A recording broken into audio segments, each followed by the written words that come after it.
We're ready to start now, thank you. Thank you.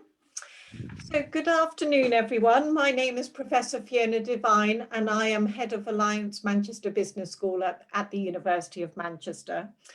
So a very warm welcome this afternoon to what is our fifth virtual Vital Topics. And I would like to take the opportunity, first of all, to thank our series sponsors, DWF and Capita. And as I say, to thank them very much for their continued support for this very important series to us. So gives me great pleasure to welcome you to this particular lecture, webinar, where we're going to be looking at the challenges of trust and security amid the rapid acceleration of online services. And we've got a great panel lineup this afternoon, I should say, and they're going to be introducing themselves in a moment. But chairing the webinar today is Emma Barrett, who's a professor of psychology, security and trust here at the University of Manchester. So Emma is the university's strategic lead for digital trust and security, and she's also the principal investigator for the EPSRC funded Security, Privacy, Identity and Trust Network Plus, which started back in September 2019.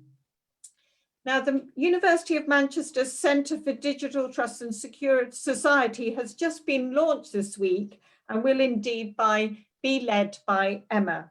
This centre is actually operating out of the Faculty of Humanities, of which Alliance Manchester Business School is a part, but in close partnership with colleagues in also the Faculty of Science and Engineering and our Faculty of Biology, Medicine and Health.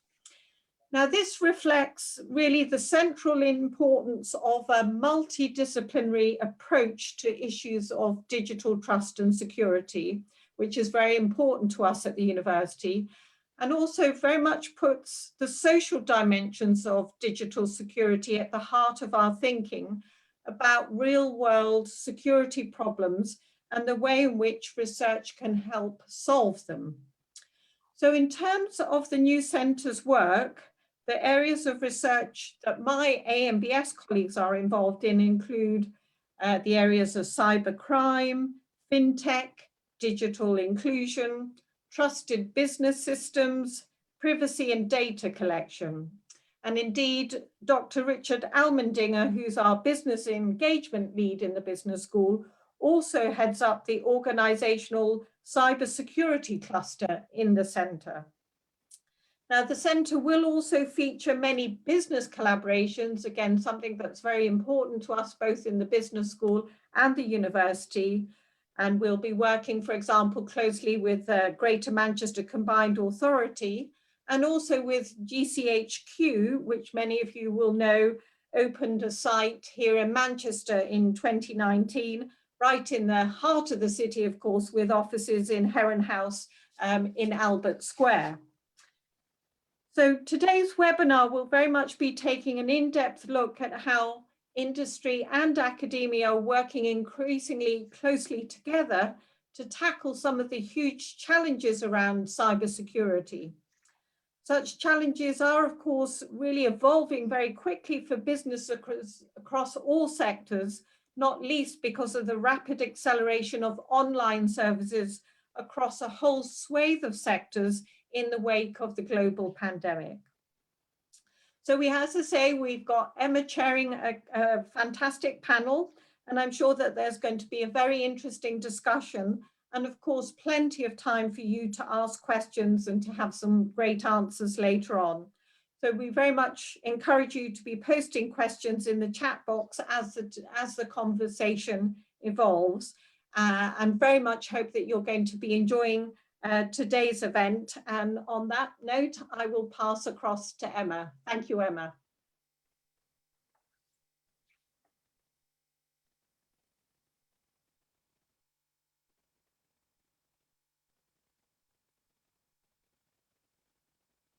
Hi, thank you very much, Fiona.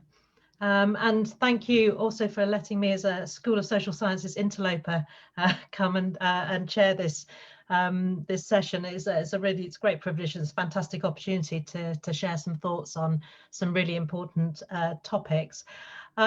So a few quick housekeeping points. First of all, I think you've all noticed that you've been muted on arrival.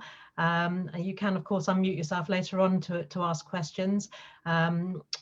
Also want you to note that the webinar is being recorded and streamed to Facebook Live. Do use the chat function. It's at the bottom of your screen if you're not familiar with Zoom, as I think most people probably are by now, but if you're not, chat function is at the bottom of your screen. And click on the chat function, type your question in at any time during the event, and I'll try and keep an eye on them and bring the panelists in to answer them.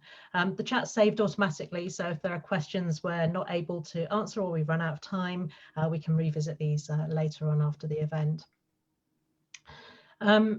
So if you've submitted a question, I may ask you to put that question directly, and you can unmute yourself to do that. And also, just finally, again, if you're not familiar with Zoom, and I can't believe there's anyone who isn't familiar with Zoom by now, there are two different ways of viewing the webinar. So if you go to the top right of your screen and hit Speaker View, you'll see the people who are speaking.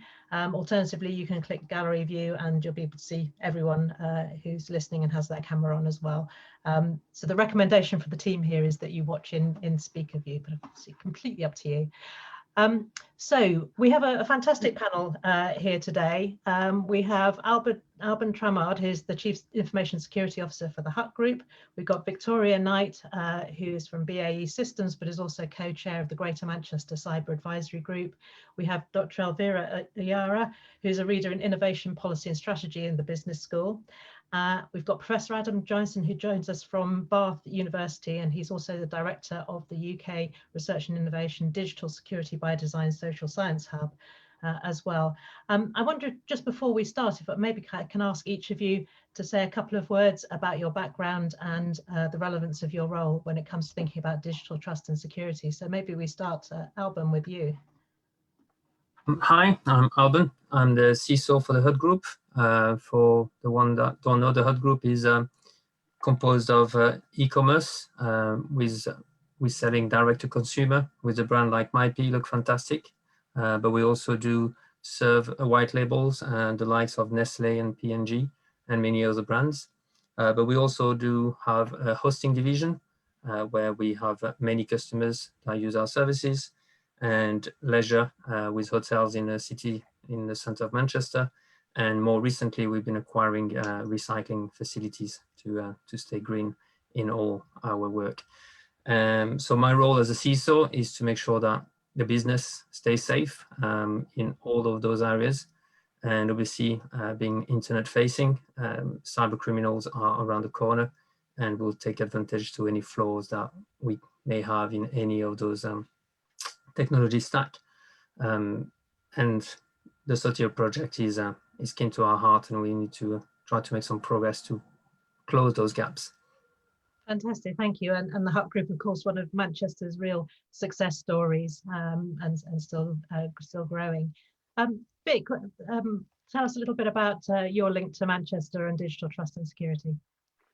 Thanks, Emma. Hi, and good afternoon, good evening, everybody. So I'm Victoria Knight, and primarily in this capacity, I'm the co-chair of the Greater Manchester Cyber Advisory Group, which is a fantastic representation of startups, the academic institutions across Greater Manchester and reaching up further up through the Northwest. Lancaster are also represented there.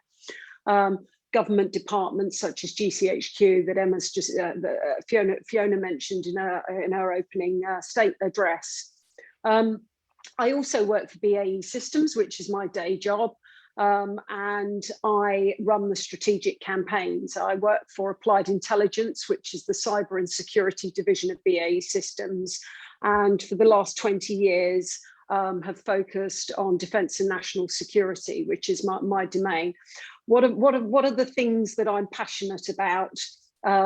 Well, quite a lot of things, particularly around, as Emma knows, I've had lots of discussions in the cyber advisory group around skills, fostering the right types of skills and the right type of people, and ensuring that cyber as a brand is an attractive proposition and career consideration for everybody. And the other thing that we've spent a lot of time talking about, particularly over the last 12 months in my business and with our customers, is the challenge across COVID and post-COVID, where we've seen transformation accelerate within weeks and days and months that would have normally taken years. How do we chart the waters of keeping ourselves secure and our organizations secure, but also making the consideration around security and how our data traverses classifications in the cloud and across domains, and how do we enable collaboration and share data, keeping it secure though, and grappling with those challenges without strangling innovation and allowing that to breathe and grow freely. And I know that that's a massive subject, but that's something that I talk about day in, day out. Right. People, innovation and security. Thanks, Emma. Fantastic. And I'm sure we're going to come back to all three of those. Thank you. Elvira, tell us a little bit about where your background fits in here. Yes, thank you, Emma. Thank you for the invitation to be part of this panel. So I'm one of the directors of the Manchester Institute of Innovation Research, which is a research center, a university research center. We look at the social, economic, and political dimensions of new technologies, and also how firms manage the development and adoption of innovation within their organizations. And a lot of my colleagues and myself we're working on challenges associated with emerging technologies, including digitalization, new business models, and so on, and the effect that they might have on skills and productivity. So this is a very relevant panel, and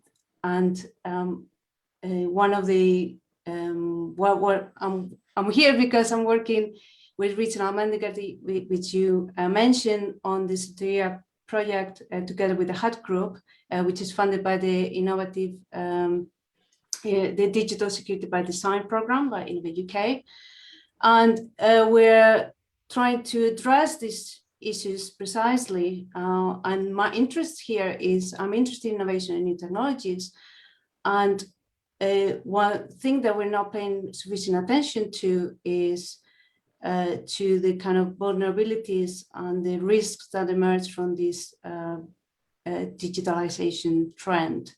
And if we think that today's innovations are tomorrow's vulnerabilities that need to be repaired and maintained, I think this this agenda is really important, because there's a massive adoption problem. All these interrelated aspects are something that we're keen to explore in our project, so I'm keen to talk about in a minute. Great stuff. Thank you very much, Elvira. And I think that highlights also nicely why having scholars from the business school is so important when we come to think about cybersecurity, which a lot of people might think of as a technical subject, but actually it's a lot wider than that. And this is a good place to bring Adam in. Maybe Adam, you can say a little bit about yourself, and you're a psychologist, so where is your role in thinking about cybersecurity? Thanks, Emma, and thank you for the invitation, Fiona. And good afternoon, everyone. So yeah, I'm a psychologist. I'm in the School of Management at the University of Bath, and so most of my work is around human aspects of cybersecurity, or to a degree, organisational aspects of cybersecurity. So I'm director of the Describe Hub, which is also known as the Economic and Social Research Council Digital Security by Design Social Science Hub Plus, which is a bit of a mouthful. And we're working with a big government project to try and work out how to get adoption at scale of new digital technologies that promote security. I'm also leading on the understanding what online harm is and how we mitigate it, work within the UK's National Centre for Protecting Citizens Online called Refrain. And like Victoria, I'm really keen on thinking about skills and interdisciplinary working and how we bring that together. So I'm Deputy Director of a Centre for Doctoral Training, and we're currently training 50 PhD students to be leaders in cybersecurity and from across different disciplines. So we're taking from arts and humanities, from social sciences, from law, as well as from computer science and engineering, and training them up over 4 years to go into cybersecurity. In my spare time, I like to play with robots and do studies to do with trust and robots. And I'm very pleased to be virtually up in Manchester as a City fan. Great, thank you very much, Adam, and thanks everyone for the introduction. So I'm sure that's already given our audience some food for thought, and I'm sure there are already questions brewing in your minds that you might want to come back and ask. But I want to just say a couple of words to set some of this in context. So those of you who are from the Greater Manchester region, which I suspect most of our audience, you know regionally that Manchester is delivering a really ambitious strategy to become a world-leading digital city region. And you see this ambition reflected in most of the sectors throughout this region. So in our healthcare through the Health Innovation Partnership, Health Innovation Manchester, our smarter transport systems, digital creative industries, digital business, and obviously the Hut Group being one of our flagship success stories. And I think many of you also in the audience have been part of the rapid development of Greater Manchester's digital security ecosystem that Vic referred to. So this is an ecosystem that involves national government agencies like GCHQ and industry giants like BAE Systems, but also a really vibrant community of small and medium cyber enterprises across the city region. And all of this ecosystem offers us some fantastic opportunities for partnerships between academics and business and government and civil society. So it's a really, really exciting time for the city region and also for the university. So we're an active member of this ecosystem. We have a number of partnerships. So for instance, we partner with Manchester Metropolitan University, Salford and Lancaster in the Greater Manchester Cyber Foundry, which supports small and medium enterprises. And we're also a partner with Barclays Eagle Labs in the brand new Manchester Digital Innovation and Security Hub, which is going to be a physical space in the heart of Manchester where cyber innovators can come together with academics and industry and government and come up with novel cybersecurity solutions. And these sit alongside a whole range of other Greater Manchester initiatives that Vic may talk about a bit later. So we have cyber accelerators, incubators and co-creation spaces. And because it's Manchester, there's a really sharp focus as well on responsible digital innovation and on developing local talent and local skills and on digital inclusion as well. So very, very exciting. And Fiona mentioned the new Centre for Digital Trust in Society, which we launched this week. And that's really the culmination of 2 or 3 years of trying to bring together researchers across the university to address pressing trust and security issues related to our digital life. So when we were thinking about this panel discussion this evening, we're aware there's an awful lot of cybersecurity seminars and talks you could go to, and you'd learn things about phishing and security culture and trends in cybercrime and how to secure networks and all these kind of things. And we may well come back to some of these topics a bit later, depending on how the questions go. But I wanted to start with something that perhaps you might not have heard so much about, which is where Soteria comes in, and that's around hardware security. And I don't want you to turn off because actually this is a really exciting and interesting topic. Now, Soteria is a project that the University of Manchester is involved in with the Hut Group and with the University of Oxford. And it's a multi-million-pound investment from the government through UK Research and Innovation and also from the Hut Group as well. And it's part of a much wider investment by the government from the Industrial Strategy Challenge Fund in the Digital Security by Design programme, which Adam mentioned, and so did Elvira. And that's around 70 million of government funding matched by another 120 million or so of industry co-investment. And what the digital security by design challenge is trying to achieve really is revolutionary. And if it works, it's something that could have really enormous implications for all of us, for anyone who uses a computer.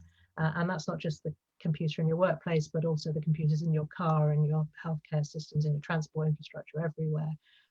Now, I'm not a tech person, so I'm going to try and just say a little bit about where the Digital Security by Design program is coming from. And then I'm probably going to ask Adam to correct anything that I've got wrong, as he's much more intimately involved in it. But as I understand it, the basic premise of this is that our computers are based on designs that were developed in the 1940s and 50s onwards, including, of course, here at the University of Manchester. And these are wonderful and revolutionary designs, but they were never developed with security concerns in mind. And this meant that our computing infrastructure is fundamentally insecure at the hardware level from the start. And we've never really gone back and started again. You can't really do that with computing. So many of you will also be very familiar with ARM, which is another UK success story. It's based in Cambridge, but again, very strong Manchester links. And ARM's technology, their computer chips, they're the underpinning technology for most digital devices and most digital services across the world. And for the last decade, they've been working on a much more secure computing architecture, which will result in inherently more secure software that's much more resistant to attack. So this is something that would then be built into computers, which would make them automatically more resilient. And they now have a prototype architecture called Morello, and they're now at the stage of exploring the implementation. And this is what the Digital Security by Design Challenge, as I understand it, is all about. And it's a technical challenge, but it's also a social challenge, and it's a business challenge. So we want to explore a little bit about that with the panel who are involved in projects that are related to the Digital Security by Design Challenge, and just have a think about what this might mean to businesses. But first, can I hand over to you, Adam, and just say, you know, why should we care so much about hardware security, and why is this a radical program? Thanks, Emma. That was actually a really good description of it. I'm going to go into metaphor mode though when it comes to trying to explain. So, I mean, you're quite right. I mean, hardware security is a cause of around 70 to 80% of the vulnerabilities on computer systems. And if you think about the billions of users and the billions of devices and millions of services running and thousands of apps and everything else, it's all underpinned by one or two fundamental pieces of technology. And if we can tackle that technology and make security something that's a fundamental property of it rather than something that we add on at the end, then effectively we tackle this 70 to 80%. So the reason it's so different is because in the past, as you said, we've built these things without thinking about security. And it's almost like when you're faced with something that you're constantly patching up, it might be, so I used to have an old shed in the garden and I replaced the roof about 4 times. I put car filler on some holes at the bottom to try and stop mice getting in and all sorts of things. And in the end, I gave up and I tore it down and I built something new. And effectively, that's what digital security by design is doing, is we've spent generations almost patching and, you know, replacing the roof and doing various things. But actually, you know, now we're saying, right, let's start anew. Why it's also so difficult and also so challenging is that hardware takes a long time to develop. So, you know, you're looking at effectively a product development life cycle of about 10 years. From starting to think about designing something to it being in your phone or in your computer or anything else. And for it to be used, you know, it's not just the chip that's inside your phone, but all the software has to be optimized to work with it. You know, the people who build the phones have to make a decision to actually use that chip and then implement it. So actually the whole investment architecture around security doesn't work. I mean, it's, you know, whether it's full market failure or not, I'll leave to others. But, you know, why would you invest in something that's going to end up in a product that doesn't exist yet to protect against adversaries who haven't even come up with the ideas for how to attack you? So that's why this big digital security by design program is going ahead. And as you said, it's about £190 million from the UK government. And what's happening is that ARM have taken a way of segmenting memory that was developed at the University of Cambridge called Cherry. And so if you think about in a boat, when you have flood doors, so I told you more metaphors, the water doesn't kind of leak through if your hull is punctured. It's exactly the same within this chip, where effectively if there's a problem, it shuts down that area and the processes keep going. And what's unique about the program is that it's not just about the technology, it's also about the demonstrators like the Hut group, and there's also a whole load of SMEs, and they've got a call coming out for new demonstrators across different sectors to really try out this technology. It's also got researchers to do the software development and the compilers, the stuff that actually talks to the chip so that it can be used immediately. And it's got a focus on economic and social science. So that's our role in it, which is to actually really engage with businesses, with adoption, with people doing work on how people make investment decisions around cybersecurity and really push for adoption at scale. And hence the social science and the business angles to the programme. Yes. Yeah, fantastic. It'd be really good to hear a little bit from you, Alban, about why the Hut Group has partnered with the university on this particular project. It's one of the demonstrators, is that right? Yeah, that's correct. As a business, as we mentioned, we've got plenty of a very large attack surface. And as Adam highlighted, is the current architecture of all our chips are flawed, and the meltdown vulnerability has been out for several years, and that is a design that back from the 1990s, and nothing has been revolutionary since then to fix it. And we are, to a degree, still working on that level of technology. And this is why it's important to kind of get embedded from a new technology point of view, so we can start leveraging the advantage of that, of what this new architecture will provide. From a Hut Group point of view, is the segmentation that the new chipset will provide when we run processes would enable that anything that we run on top of it to be segmented.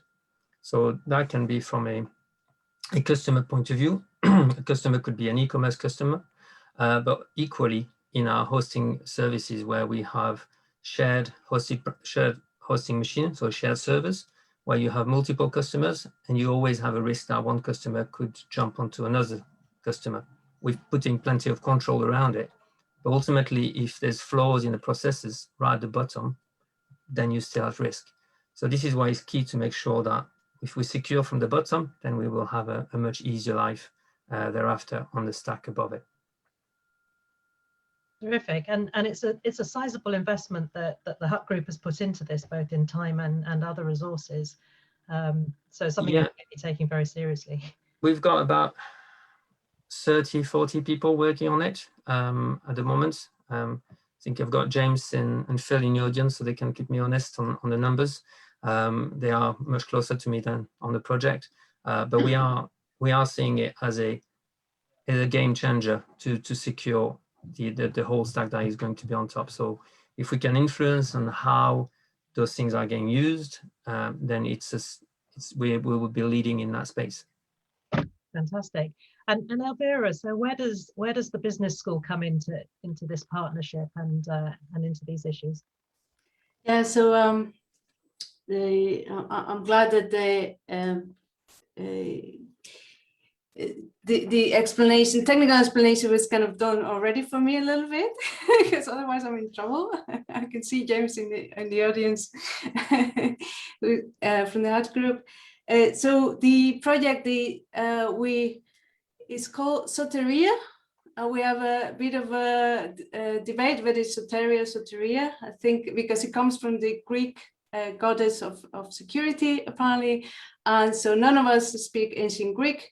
But I think it's Soteria, that's how you say it. So yeah, it's a collaboration between the Hut Group, University of Manchester, and also Oxford University.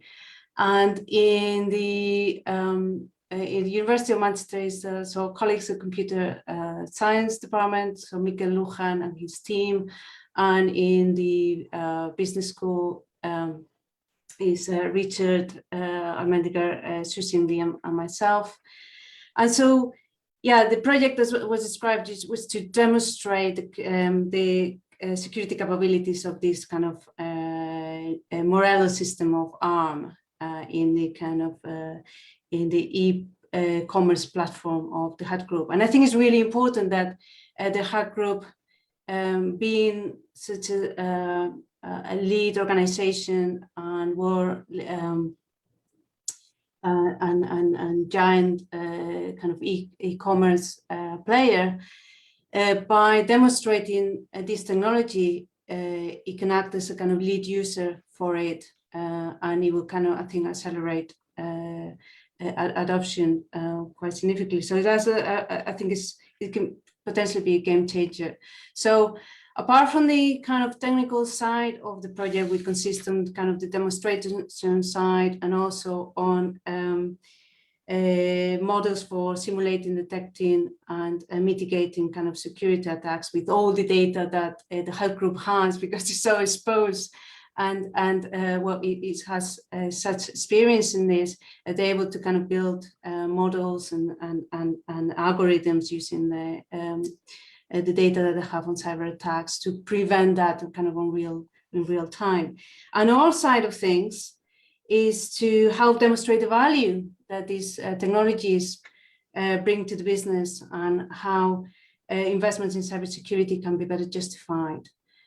So in order to do that, we're trying to understand the barriers to adoption of cybersecurity technologies.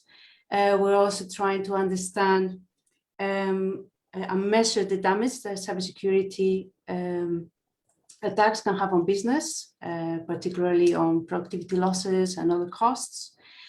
So we're running a Duffy study, which is a kind of forecasting technique that is used often in the context of emerging technologies, where you have a panel of experts and you run several exercises in order to kind of build consensus of what the key complex issues are.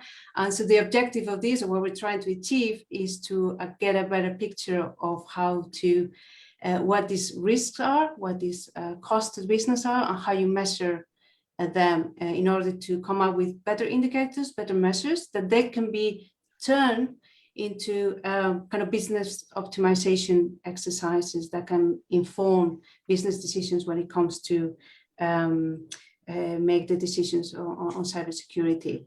And on this, yeah, we're hoping to be working closely with the several with you at the Digital Trust and Security Center, but also with the Productivity Institute, which I forgot to mention.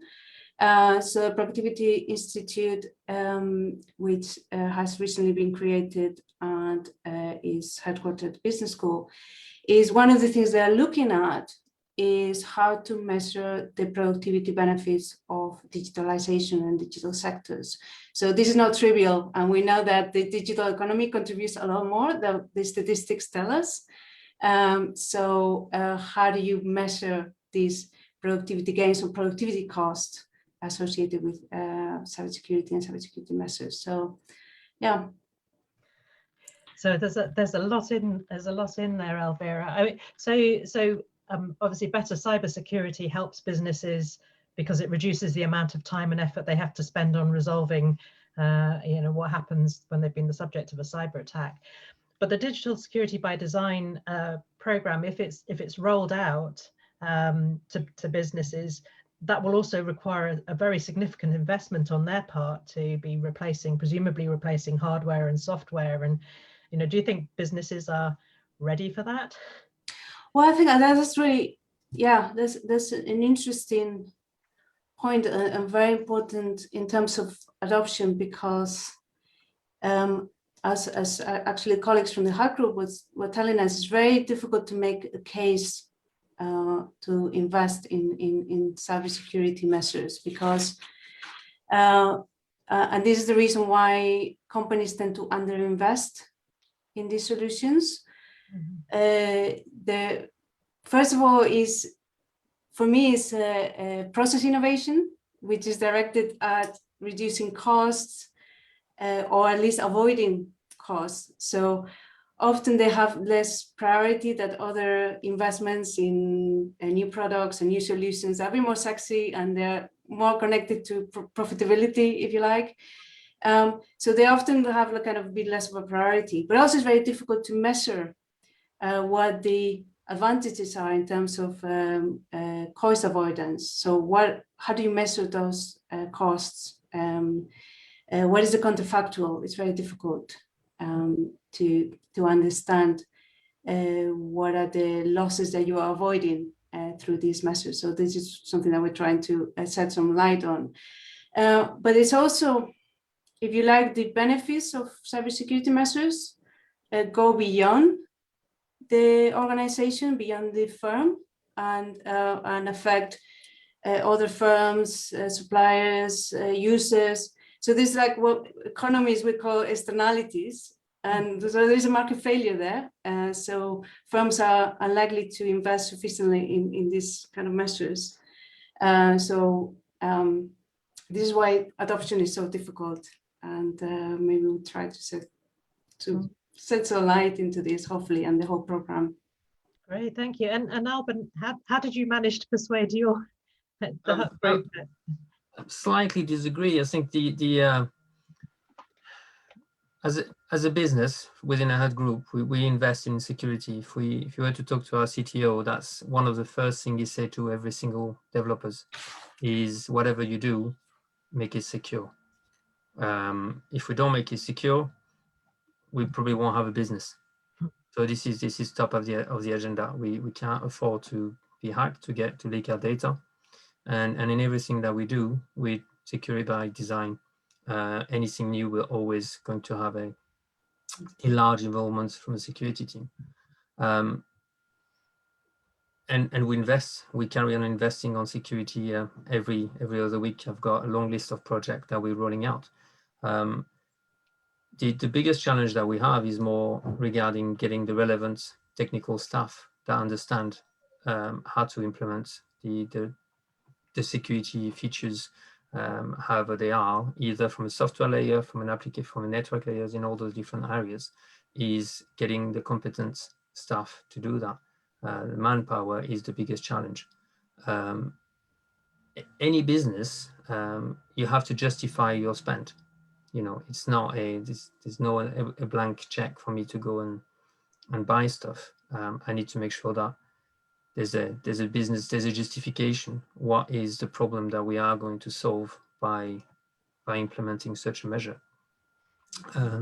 Because otherwise we're wasting money. We're still a business, and we need to make sure that we are pragmatic in our approach. So I'm growing. The team is continuously growing. We are continuously recruiting in all aspects of cyber, from compliance to development to security operation, and we are continually investing. Just to clarify, I wasn't referring to the HUD group.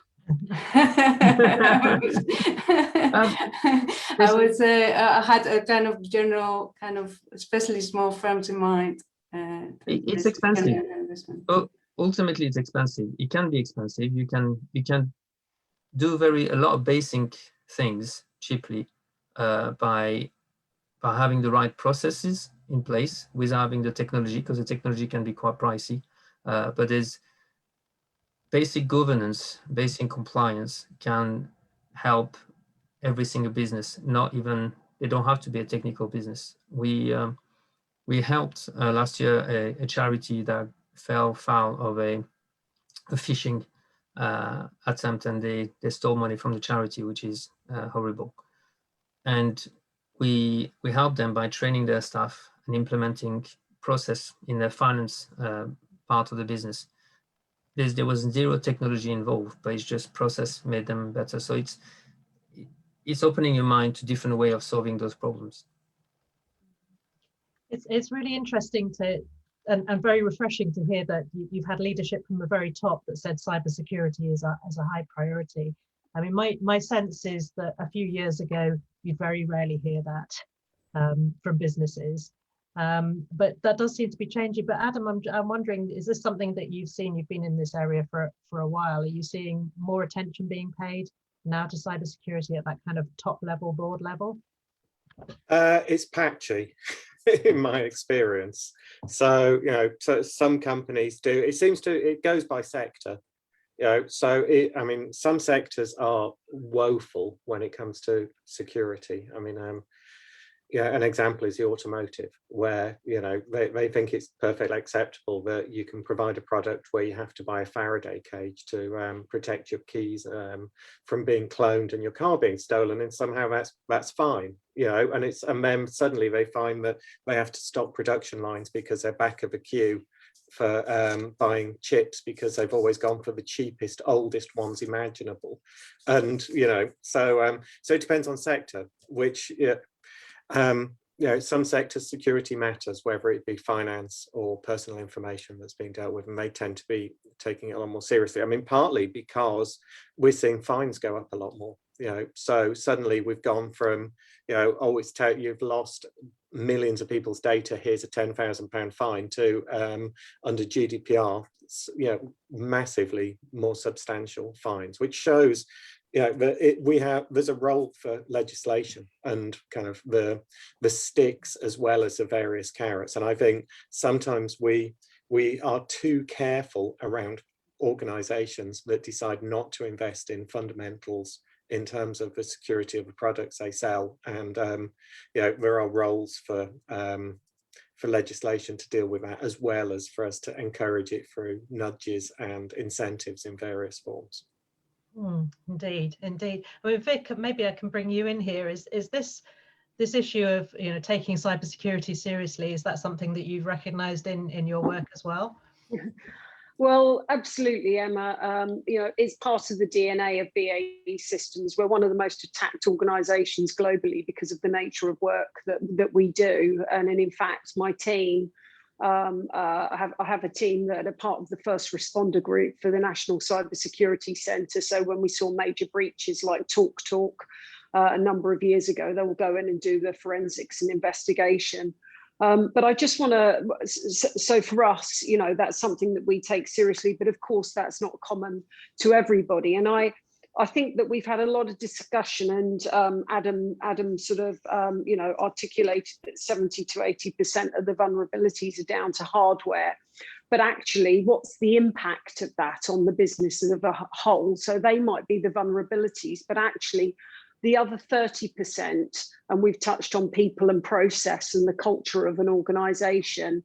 If you have a culture where you're not concerned about security and you're not securing yourself, could the impact of that be massively significant? And I do recall many moons ago, a number of HMRC records getting left on a train by somebody, and that could have just been somebody going out for a few drinks after work and leaving their laptop on a train. Where does the boundary stop?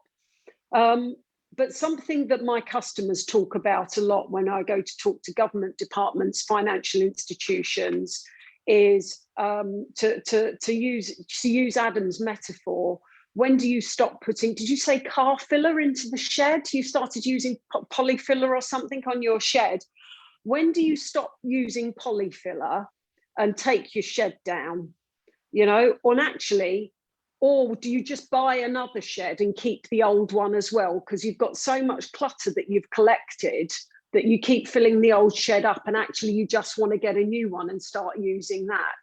So the challenge of how do we transition and transform off of legacy systems that don't have the security, and what's the business case to the CFO to say, I know that you've just spent £350 million on a global network that we've spent 5 years rolling out with hardware and infrastructure, and we understand the technology, and we had a long procurement process and a great debate about which supplier we'd select.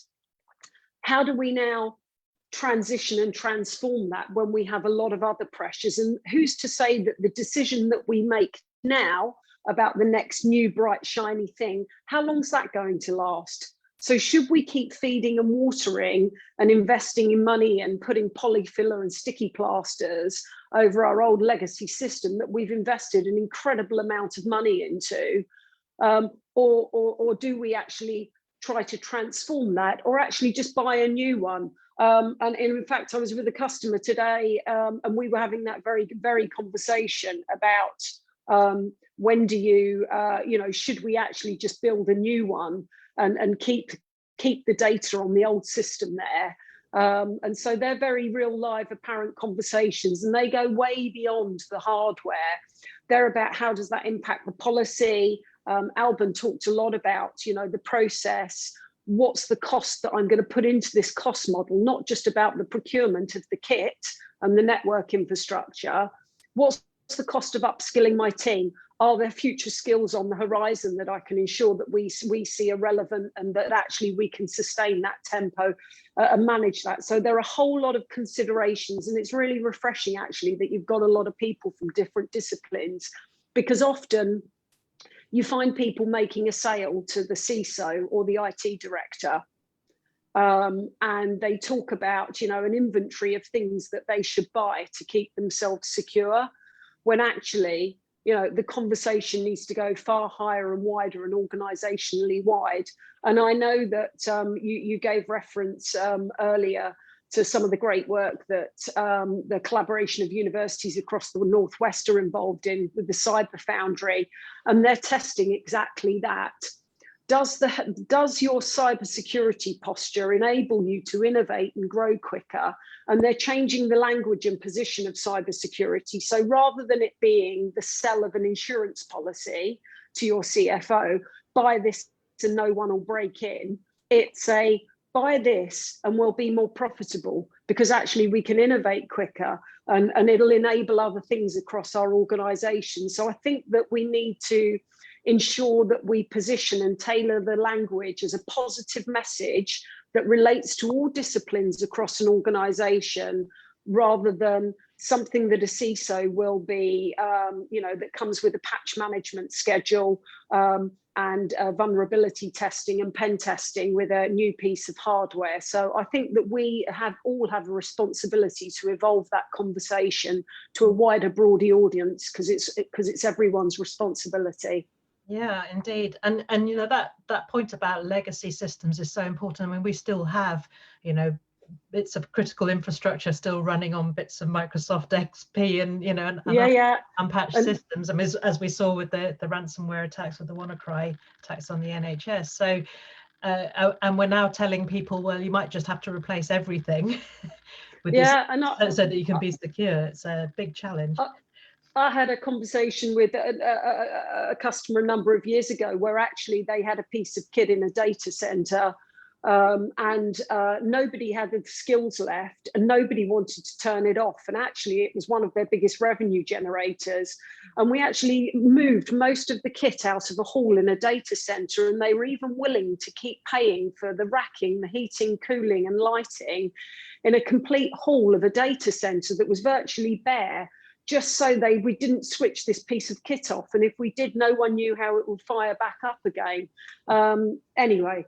That's terrifying. Elvira, is there work in your area, in your discipline, that looks at how businesses make those decisions to scrap a legacy, scrap the old shed and buy a new one? I mean, do you have to see a new shed and everyone else's garden before you decide that you're going to build your new one? How does it work?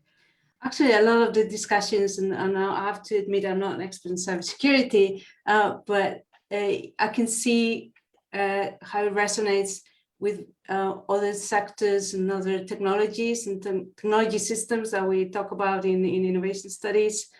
And one thing we talk about is lock-in and systemic failures, where you have,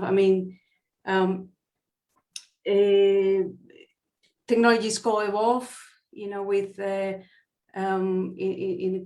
with institutions, with organizations, and so on. So it's very difficult to change one thing, because technologies now become standards. There is technological interrelatedness, where you have this chicken and egg problem with the software and the hardware. But then you have organizational practices and cultures and training. So there are all sorts of disincentives when it comes to adoption of these new technologies. You have regulations and policies that were done for a different type of technologies. They're not prepared for the new challenges. So you pretty much have to change everything. And some of my colleagues that they work in sustainable transitions, they talk about building niches. So kind of experimenting with at a smaller scale first, and then you scale up. And then you kind of start changing kind of the whole system. So it kind of resonates with this kind of systemic view that we talk about in innovation studies. This is why I think it's really fascinating. And I agree with Vic and the need to kind of have a collaborative perspective. And the point earlier about investment, yeah, so firms are investing, but perhaps not investing in the kind of, to the extent that is socially optimum in a way, because of all these externalities that we're talking about. That it affects, services, affects users. Big challenge there, basically. Yeah, it's fascinating. And I mean, Adam, you're the director of the Social Science Hub for the Digital Security by Design program. And so I guess a lot of these issues are being covered in projects within your hub, is that right? Of sorts, yes. So I'll just follow on from Elvira saying that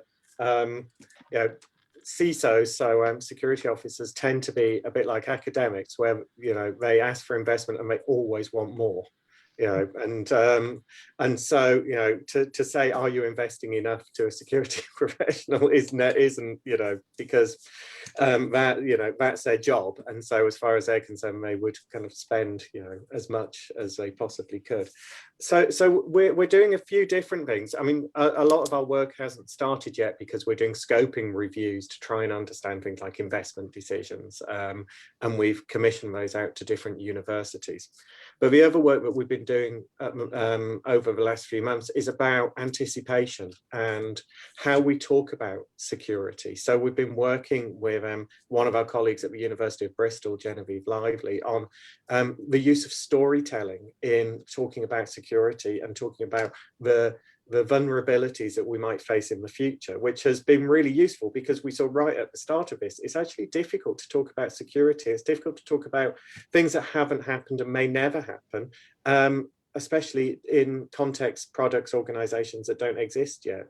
So we're starting to explore things like science fiction and how we tell stories and how we use metaphor in various ways to think about security, and then how we talk about security to users and to C-suite kind of board level around investment device and to regulators as well. So that's the work that we're doing at the moment. But the work that we're about to kick off, which I think links really nicely to what Elvira was saying, is around externalities. So insecurity is usually an externality, which means that the insecurity of a piece of Microsoft software or Apple or whoever it might be isn't normally borne by that company. It's borne by you, the user. And unless we go down a polluter pays approach, then we've got to think about how can we encourage organizations to take responsibility for the externalities they cause in the users through insecurity. Some of the work that we're doing is around social norms, which apparently an economist won a prize of some description talking about how you can use social norms to tackle negative externalities in things like carbon trading and in pollution. And we're looking to see whether you can apply the same in terms of security, because effectively you've got push and pull factors, and pull might be your customers or your regulators in some way. Yeah, and push is both a technology and the chance of being kind of fined and everything else, and standards. And I saw in the chat someone mentioned about kind of standards and traffic light systems and all these sorts of things that are being and so yeah, the key question that we're interested in is, how do you combine these different things? How do you take the regulation, the standards, the legislation, and the kind of pull factors around consumers and put them together in order to change investment decisions and adoption timelines? And in the end, it's going to be all about combining these different elements. It's not about just kind of legislation. It's not just about the economics of it. It's about pulling it all together. Yeah, major challenge. Alban, I just wanted to bring you in before I go to some of the questions in the chat. So to touch some of those points is one thing that we did internally for a while. And before talking about security, and I used to say to my guys, I don't want to do security, I want to do quality. Because with quality, you get security for free. And the quality is going into your software development lifecycle, or anything that you do. You build it, you optimize it in a way that you can patch, you can upgrade, you can change what your application do in a nice and easy manner. So it's advantageous to the business because they can go faster, they change faster, and they can patch potentially every day. It doesn't matter because there's no impact. If you have a full automation system, you don't have to worry. So in that case, then security is cheap, because patching a system that you patch every week, you're not fearful that it's going to break, or if it's breaking, you can quickly revert back. And as you mentioned, if you got some very old mainframe that nobody know how it works, the old legacy system, then that's when security get very, very expensive. And you got a long list of vendor that is going to be, look, I can virtualize all your things for £25 million or whatever the cost is. And so if you bring back the discussion to quality, is about quality in your product, knowing how it works, how quickly you can manage it, how flexible it is. And if you keep those systems small, they're easier to manage. And that's what we do, lots of microservices and microsystems, because once you serve that purpose, if you got a small shed, going back to the shed, you can demolish that shed and it's cheap. You don't have to build a massive 25-story building and you realize the foundation is crumbling. That's going to be an expensive mistake. So plenty of small shed that can be tear down and rebuilt with the blink of an eye. And steering away from the false economies. Yep. Fantastic. So we've got a couple of questions in the chat. I just encourage everyone, if you have questions, put them in there, because we have such a great panel here to answer them. I wonder, there's questions here from Russell King and from Colin Topping. Russell, I don't know whether, do you want to ask your question about harmonization of cybersecurity plans? If so, you can take yourself off mute and I hope you'll appear. Hi, can you hear me? I can hear you, yes. Oh, Yeah. great. Okay. Yeah. Well, I come at these things from the point of view of being a general manager in the NHS, who over the years has developed skills in corporate risk and emergency planning. And the thing I often say is people say, oh, well, cybersecurity, yeah, it's the province of IT. Well, anybody who's had or seen anything goes wrong knows it isn't. And I guess what I see is that the world of cyber is not well integrated either with corporate risk and is only slightly better integrated with emergency planning. And this kind of impinges on a bit of the discussion that's just taken place, where one of the contributors has quite rightly said, when cybersecurity people are given the opportunity, they'll ask for any amount of money. But I think that's a corporate risk issue, and that's what makes it a board issue. Do people agree with that, or do they have any other views? So who'd like to take that? So Go on. I don't want to be the Mr. disagreeing on everybody, but it's everybody's problem. Yeah. And that is the gist of it. Is the board will enable you to roll out a program faster with better tooling, but it's everybody's problem. Everybody needs to be conscious of what they're doing, and without going down the rabbit hole of passwords and things like that. Everybody's going to have a password, and does people have a good password hygiene? Yeah. And that affect everybody, and I'm sure you can see a few smiles and understand what's behind it. Yeah. Then you can go that throughout the whole cybersecurity stack of potential issues, and everybody anytime they do anything on their computer, they have a responsibility to be careful. Yes. It's if you don't educate your staff and they don't feel responsible, then you've lost the battle.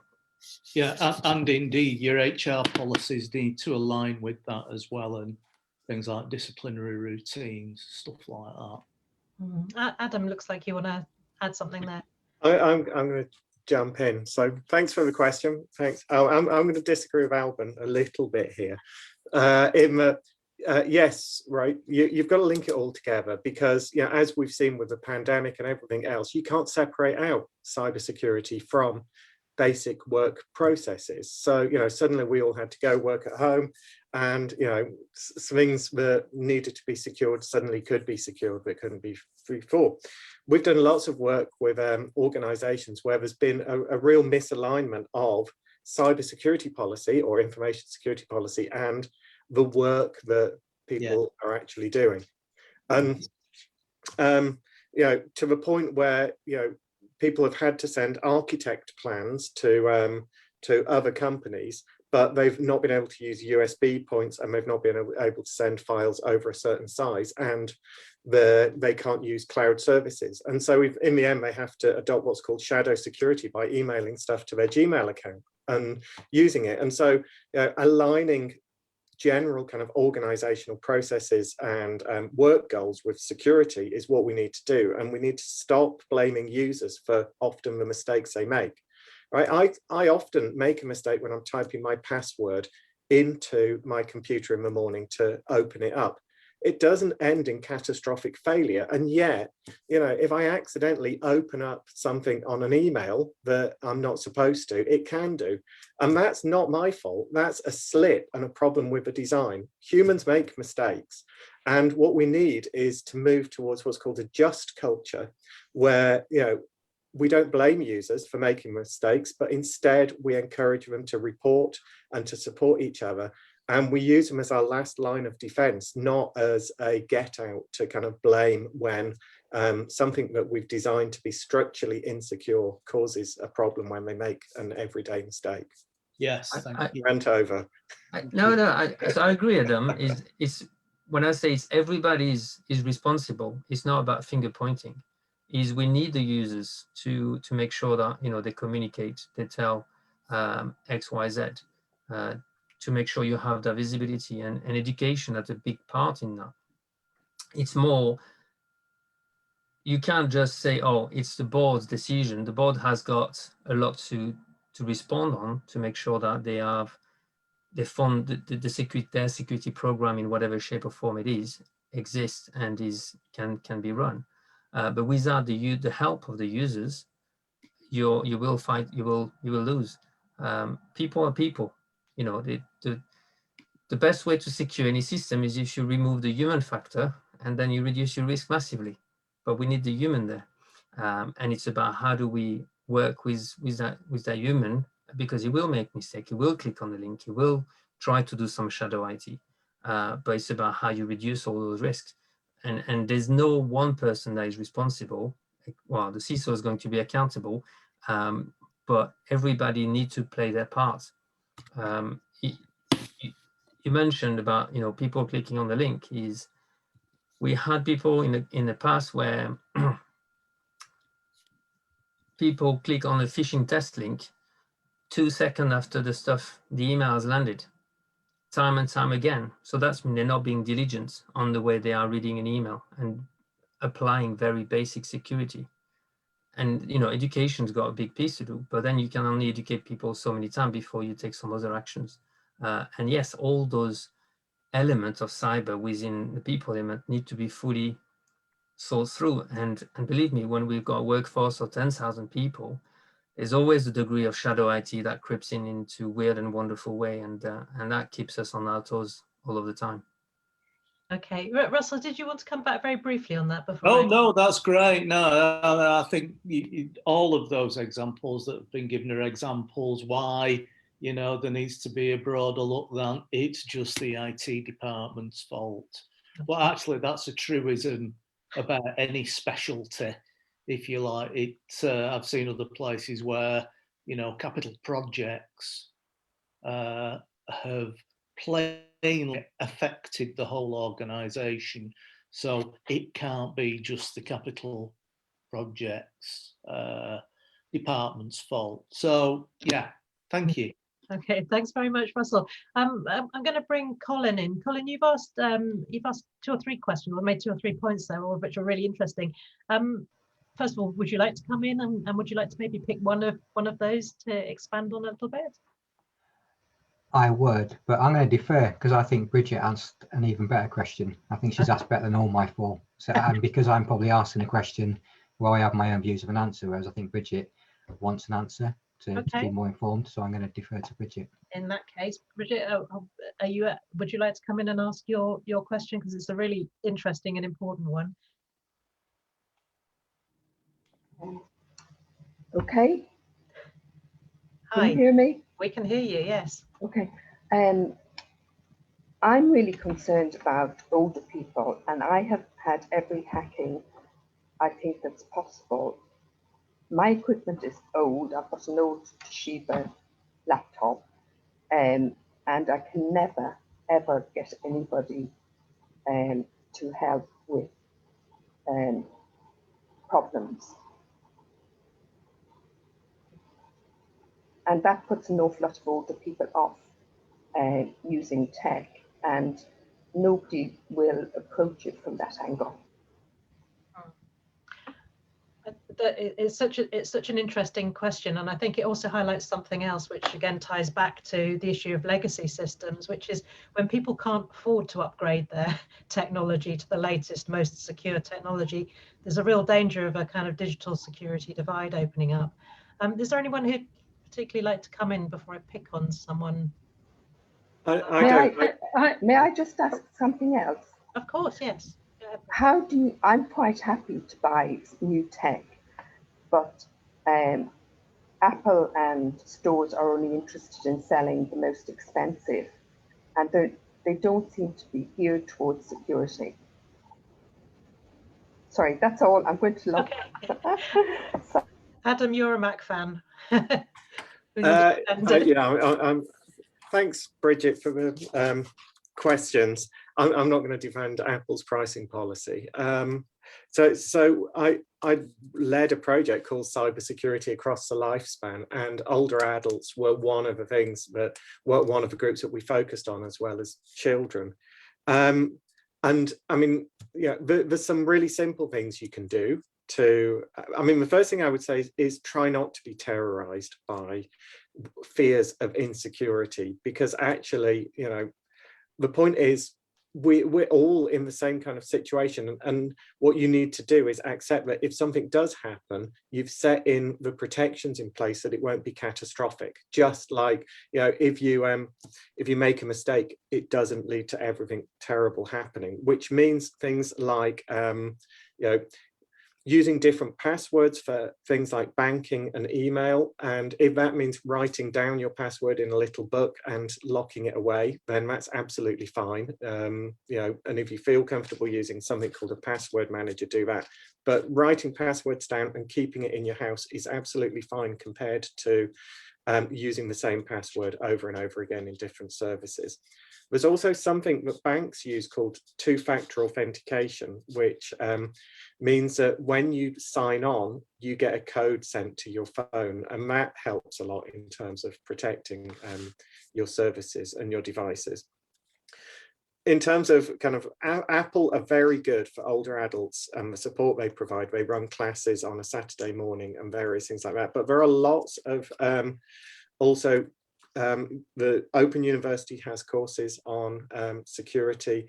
The University of the is it the Third Age also has courses and various things for encouraging older adults to go online and to protect themselves at the same time. So there's lots of resources out there.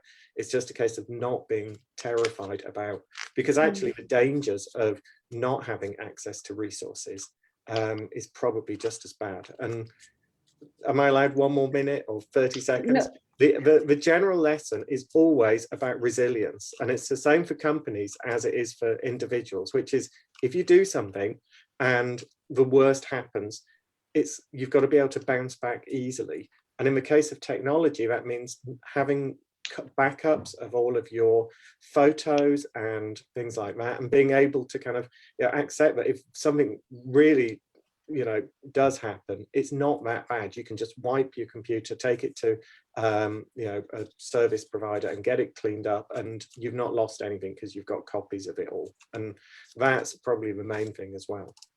Yeah. Emma, could I just come in if that's okay? Yeah. I mean, I actually read Bridget's question in the chat and made a note of it. And I don't want to go too much off tangent because I know that you've got lots of other things that you want the panel to discuss. But I know that in the context of Greater Manchester, Andy Burnham has just secured his position as Mayor of Greater Manchester. And one of the things that I know that is high on the agenda is digital inclusion, and ensuring that people have access to technology, they feel included and they're not scared by that. And as Adam said, there are demographics and groups. And one of the things I was discussing only last night with some members with the Greater Manchester Cyber Advisory Group, Emma had mentioned that we have a digital innovation and security hub that's going to come online in Heron House. I was part of a group that had set out some of the things that I wanted that to mean to the citizens of Greater Manchester and wider and beyond. And I talked about it not only being the dish, but having another eye in there, digital inclusion, innovation, security hub, because actually that will be somewhere where people who feel comfortable, who don't want necessarily to go online, and I agree, there's lots of tutorials that are available online that you can access, but actually some people quite like getting on a bus and a tram and coming in somewhere and sitting down and talking to a human being, particularly when we've all been locked up for so long on the back of this pandemic. And they're the sorts of things that across Greater Manchester that are really rising up the agenda, and we're very, very hot on as a group. And we want to make sure that people aren't getting left behind, groups aren't getting left behind.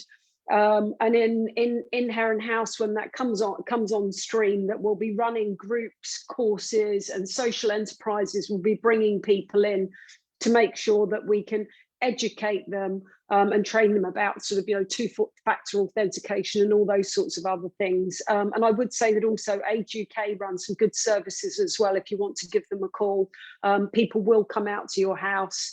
I live in a village in deepest, darkest Somerset, and I have a cohort of people that I've given some lessons to. My daughter, as part of her D.V., was sort of doing tech lessons for members of the community, and there are lots of other resources if you do want to sit down in person and see someone safely to do those sorts of things, if that's a better way for you to learn. Thank you. Thanks, Vic. And it reminds me, there was a great project up in, I think it was out of Northumbria University from James Nicholson, which was looking at empowering what he would call cyber guardians. So that was training people within the community to then help the rest of their community. And I think it was done in partnership with the University of the Third Age, which was just brilliant. Sounds fantastic. Bridget, was there anything you wanted to come back on there? Oh, you want to thank no. I do use a lot of the things that Adam suggested, like passwords and different passwords and everything. But I'll check out Manchester, and the support groups Brilliant. are up and running.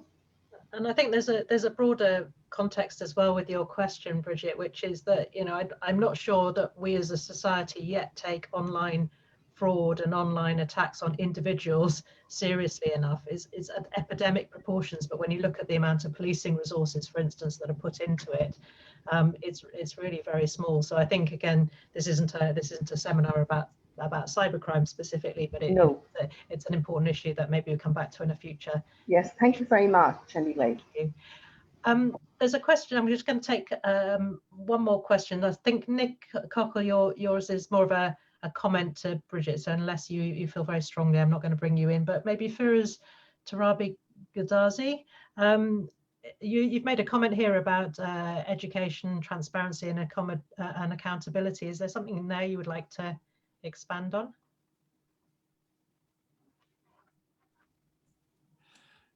Oh no, it was basically just mentioning that as far as I'm concerned, if the processes are well defined and if things are made transparent for the individual and for the organization, within the organization, and if one has identified potential ambiguity within the processes and within the system and has removed them, then one can also make accountability transparent, and that can then boil down to the individual, because there was a little bit of a discussion before regarding if there should be, for example, sanctions against the individual person, and I think a lot of the issues arise due to ambiguity within the processes.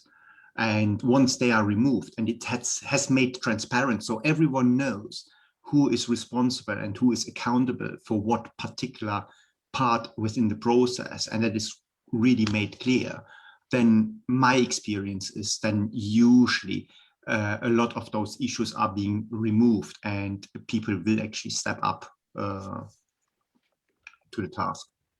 I think that's a really good point. Just looking to see if anyone wants to come back on that. Probably not at the moment. I'm very aware that Colin, I skipped over you and I haven't come back to you. Would you like to ask your questions? I've changed my question now because I just realised we're in Manchester. I'm not, but I realise you guys are. Well, lots of you are. And it did remind me that Manchester has announced that it's going to be a smart city, and it probably feeds into Adam's refrain part as well, is about the privacy implications of smart cities and your car and your phone and everything being connected and knowing where you are. So with Manchester going towards that and being one of the leaders in smart cities, how does a panel think of that privacy? So I know that's something that's very much on Greater Manchester Combined Authority's mind, and we have many discussions about it. Vic, are you able to say a couple of words about that, and then I might just see if others want to come in? Yeah, I am. You know, I think that there are a lot of benefits that can be delivered to the citizens of Greater Manchester around being a smart city, and in fact, things like, you know, pollution monitors, addressing the green agenda and sustainability agenda, and I think that there are a huge volume of benefits. But equally, there are very fundamental concerns that I have that are around interoperability of systems, ownership, transparency, and the security, and actually upholding the values of our society. And particularly one of the things, and we'll probably come on to talking about skills later on, Emma, but when you have, you know, things like facial recognition technology, which also keeps us safe, but also could be quite damaging, when you've got poor accuracy rates of typically, you know, typically 18 to 30-year-old Black females, you know, facial recognition technology can't recognize them accurately. It brings about a lot of concerns when you don't have the fundamental building blocks in the AI and machine learning capability that are necessarily providing you with the right information. And I think that presents quite a significant risk of how much information, where you gather it and how it's used. But equally, there are a number of benefits. And I think it's a really, really interesting subject that I was discussing today, actually, you know, around the national ANPR number plate recognition system. And somebody was talking about the fact that they were going to buy all these cameras and deploy them around the city. And you're saying, well, actually, they're already in place. Why don't we share information and actually departments talk to departments and reuse, rather than building a big business case to buy something else and dig up roads and put the infrastructure in? So again, I think there's a lot of discussion to have amongst a number of different parties across Greater Manchester to take a holistic approach. But it's an incredibly, I mean, this could be a whole day conference panel discussion on all sorts of subjects that you've raised, but I've touched on a couple, and I'll pass on, Emma, for somebody else to comment or for you to ask another question. But very, very interesting.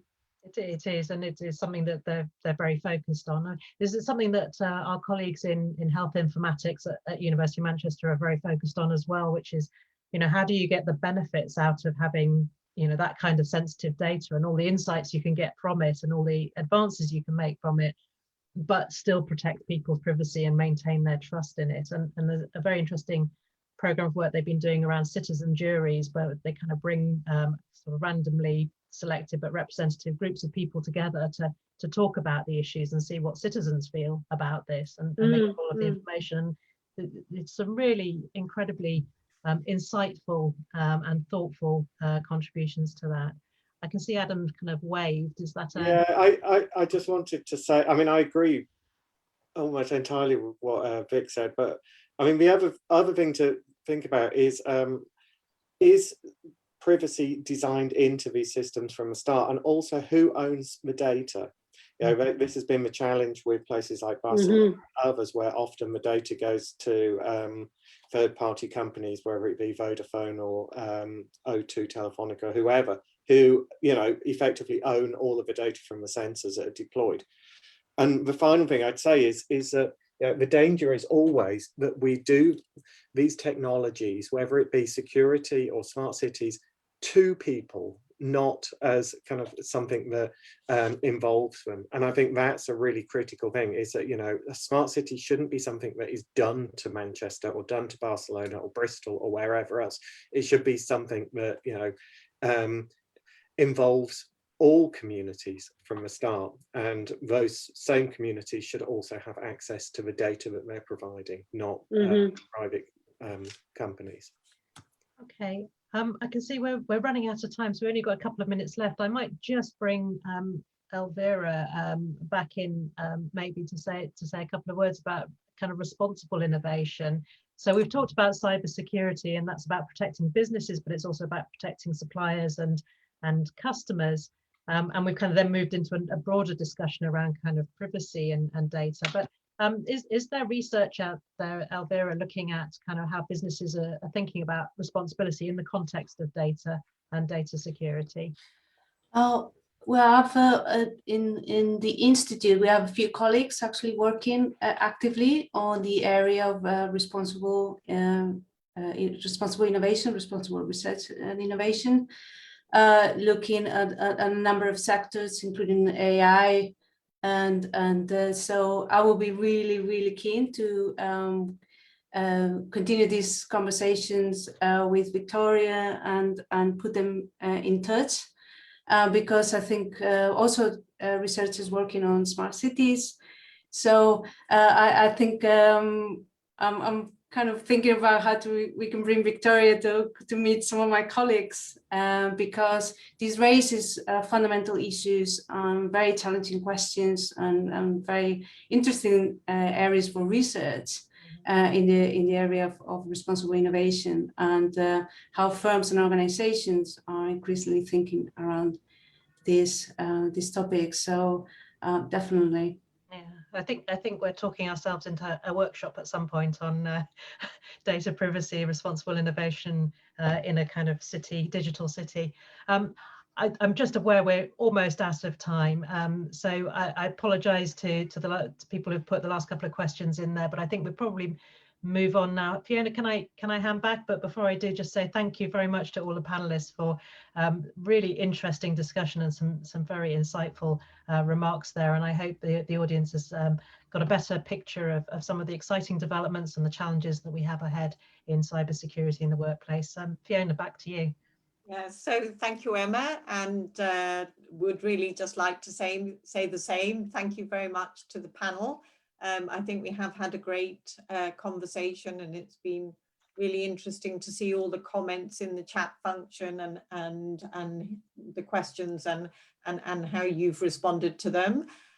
Just to say, Emma, good luck with your centre. It sounds really exciting initiative, and very pleased that we're involved as a business school, and also great, as I mentioned in the introduction, to have that multidisciplinary focus, you know, to have someone like Adam with his psychology background, innovation background that Elvira has, and so on, and also to be reaching out to and have partnerships with industry, so to be working with a HUT group and really thinking about real life challenges. So thanks to everybody for coming today. I hope you found it interesting and enjoyable.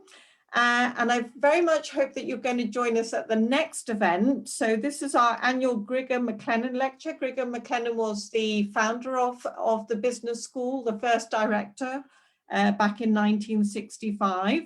We're going to have a lecture that's going to be delivered by Professor Diane Coyle, who's the Bennett Professor of Public Policy at the University of Cambridge. But Diane is very much involved also in the Productivity Institute that Elvira mentioned, which is headquartered at AMBS. And she's got a fantastic title to the lecture, which I'll just read out, which is business to blame for capitalism?